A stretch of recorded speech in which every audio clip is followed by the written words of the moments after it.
सो आपने अपना पहला, अच्छा ये वाली प्रोफाइल, आपने अपना पहला बिटकॉइन कब खरीदा या पहली क्रिप्टो कब खरीदी और कौन से एक्सचेंज पे खरीदी?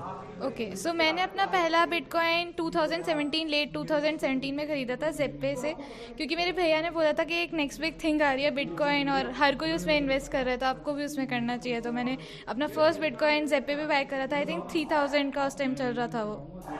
$3000 का? हाँ, $3000 का। तो क्या 2017 के अंदर बाय करने के बाद like you stick to the market, या फिर जैसे बियर मार्केट आई 2018 के अंदर तो थोड़ा ऑन एंड ऑफ चला, फिर 2020 या 2021 के अंदर दोबारा कंटिन्यू करा, या शुरुआत से स्टिक? Be honest.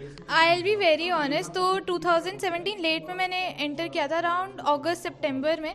फिर उसके बाद मैंने काफ़ी पैसे भी बनाए थे, दिसंबर में पापा से लिए थे थोड़े पैसे कि पापा दे दो, बीटीसी ऊपर जाएगा, अच्छी चीज़ है, मेरे को इन्वेस्ट करना है। बट 2018 में मोस्ट ऑफ द मनी मैंने खो दिया था, बिकॉज पहली बेयर मार्केट थी, ग्रेजुएशन तभी मेरी हुई थी, तो मैं तभी बस बाहर ही आई थी अपने ग्रेजुएशन फेज़ में से। थोड़े से पैसे भी कमाए थे बट पता नहीं था ओवरऑल स्ट्रक्चर क्या होता है मार्केट का। फिर उसके बाद मैंने ट्रेडिंग नहीं करी, मेरे को लगा कि मेरे को प्रोजेक्ट्स में इन्वॉल्व होना है, क्योंकि एक्चुअली में मुझे देखने लग गया था कि बहुत स्मार्ट माइंड जो है वो क्रिप्टो की इंडस्ट्री में धीरे धीरे आने लग गए हैं। तो मैंने डीफाई में जाना शुरू करा, छोटे छोटे प्रोजेक्ट्स में कंट्रीब्यूट करना शुरू करा, कम्युनिटी मॉडरेशन करी। तो फिर वहाँ से तब से मैं जुड़ी हुई हूँ एंड अब मैं सिर्फ इन्वेस्ट तो करती हूँ, ट्रेडिंग भी करती हूँ और अब मैं काम भी करती हूँ फुल टाइम वेब3 स्पेस में। तो कौन से प्रोजेक्ट के अंदर अभी आप इन्वॉल्व हो और क्या काम कर रहे हो? अभी मैं वन ऑफ द बहुत अर्ली कंट्रीब्यूटर्स हूँ शार्डियम में। फरवरी 2022 में अनाउंसमेंट हुई थी शार्डियम के बारे में, मैं मार्च 2022 से कंट्रीब्यूट कर रही हूँ। One of the first women contributors हूँ मैं शार्डियम की। फिर उसके बाद अभी मैं फुल टाइम राउटर प्रोटोकॉल में भी कर रही हूँ और शार्डियम में कंट्रीब्यूट कर रही हूँ, और चेन हैश बिल्ड कर रहे हैं हम शार्डियम के ऊपर, मैं उनकी टीम में भी हूँ। सो बेसिकली इस समय 3-4 प्रोजेक्ट्स के अंदर सब में के अंदर इन्वॉल्वमेंट चल रहा है। सो हमारे व्यूअर्स या फिर जो भी कम्युनिटी के अंदर ये वीडियो देखने वाला होगा तो उसको भी बताइए कि इज़ इट ईजी कि आप इनको अप्रोच कैसे करें, बिकॉज हर कोई सोचता है उसे रिज्यूमे बनाना है और उसके बाद उसको अप्रोच करना है, वहाँ पे जाके एडमिन से बात करनी है, या फिर कैसे, what's the first step that you took, और या फिर आपको लगता है कि हाँ आज की तारीख में ये करना ज़्यादा बेटर है, और क्या उन लोगों को हमारे को सबमिट करना पड़ेगा एज अ प्रूफ कि हमारे को ये चीज़ें आती हैं? राइट, सो सबसे पहले आप कहाँ से शुरू करें? अगर आपको लगता है आपको क्रिप्टो का कोई एक्सपीरियंस नहीं है और आप अभी जस्ट ग्रेजुएट हुए हो, तो मैं बोलूँगी कि शुरू में थोड़ा सा फ्री काम करके थोड़ा एक्सपीरियंस गेन कीजिए।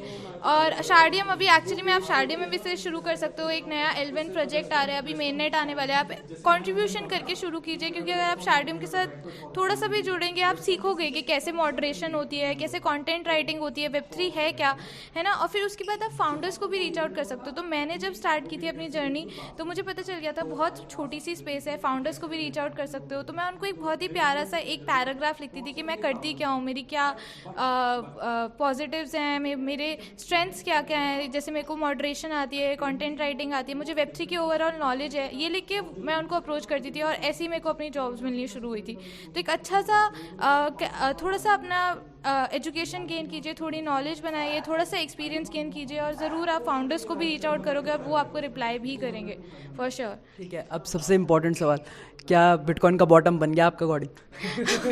दैट इज़, मैं बिल्कुल भी प्रेडिक्ट नहीं कर सकती हूँ, बट हाँ, क्योंकि मतलब अगर आप साइकिल्स को देखोगे ना तो बीटीसी की जब भी हाल्विंग होती है, दैट इज़ नेक्स्ट हाल्विंग अप्रैल 24 में है ना।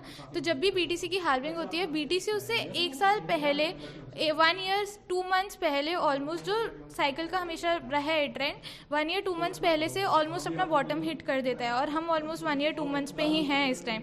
तो कह सकते हैं कि बीटीसी का बॉटम अगर हिट भी नहीं करा है तो हम पास में तो फॉर श्योर हैं बीटीसी के बॉटम। वही कि हाविंग से 450 डेज जैसे पहले, और फिर उसके बाद 550 डेज पे मतलब बनता है जो ऑल टाइम हाई बनता है, तो वही वाली साइकिल को भी आप फॉलो कर रहे हो। सो और कुछ $20,000 के अराउंड या उसके अंदर जब प्राइस था तो थोड़ी बहुत बाइंग हुई लकीली या नहीं? हाँ, मैंने थोड़ी बहुत बाइंग करी, सच बोलूँगी तो थोड़ी बहुत बाइंग करी है। अभी भी मैं काफ़ी स्टेबल्स में हूँ, और मतलब मेरे को है कि कुछ जो अच्छे प्रोजेक्ट्स हैं जिनकी मैंने लिस्ट बनाई हुई है, you are like on going for DCA, कि डीसीए करते रहना है? बिल्कुल बिल्कुल, डीसीए इज़ द स्ट्रैटेजी। अगर आपको कुछ भी क्रिप्टो में पैसे एक्चुअली में कमाना है तो मैं बोलूँगी कि लॉन्ग टर्म होल्डिंग करके रखो, बिल्कुल भी फोमो मत करो। जो कॉइन्स बढ़ चुके हैं 100%, जैसे एप्टॉस अभी 100% बढ़ चुका है, ठीक है, उसके पीछे मत भागो, वो कॉइन्स बाय करो जिन्होंने एक्चुअली में अभी तक बुल रन नहीं देखा है और अभी नीचे हैं। ऐसा नहीं कि 200% पंप हो गया तो अब हम जा रहे हैं कि नहीं अब हमें वो वाला कैच करना है। हाँ नहीं बिल्कुल, एप्टॉस तो $3 गया था और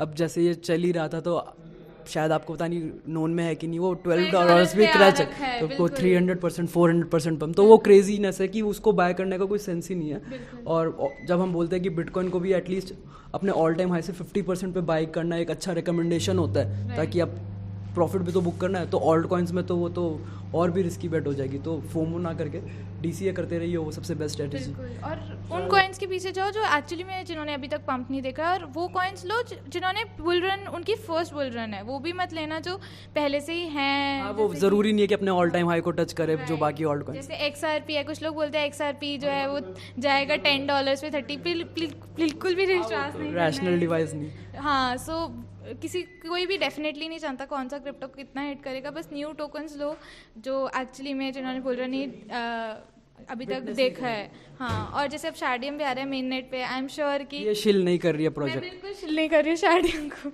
आई एम शार्डियम सपोर्टर, तो मैं शार्डियम की बात कर रही हूँ। बट हाँ, मेरा बहुत बड़ा बैग होने वाला है शार्डियम, एंड आई एम श्योर कि ऑलमोस्ट 10x तो आई एम एक्सपेक्टिंग कि जाएगा ही जाएगा। हम ये काट देंगे।